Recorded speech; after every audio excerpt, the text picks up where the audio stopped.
সম্মানিত দর্শক, ডিজিটাল বাংলাদেশের উন্নত বাংলাদেশের রাস্তা দেখেন, একটু বৃষ্টি হলেই কি অবস্থা।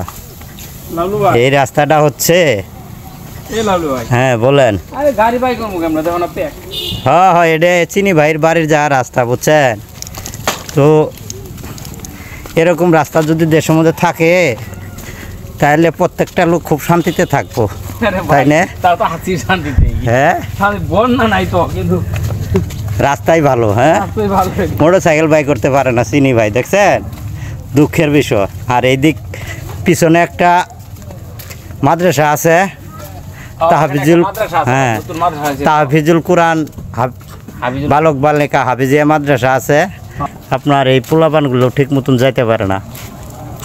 তো যারা যদি আমাদের ভিডিওটা দেখে, কারো যদি প্রশাসনে যারা আছেন বা রাস্তার কাজবাজ যারা করেন, তাদের যদি একটু সহানুভূতি হয়, এই রাস্তাটা যদি একটু করে দিতেন তাহলে এই লোকগুলো উপকার হতো।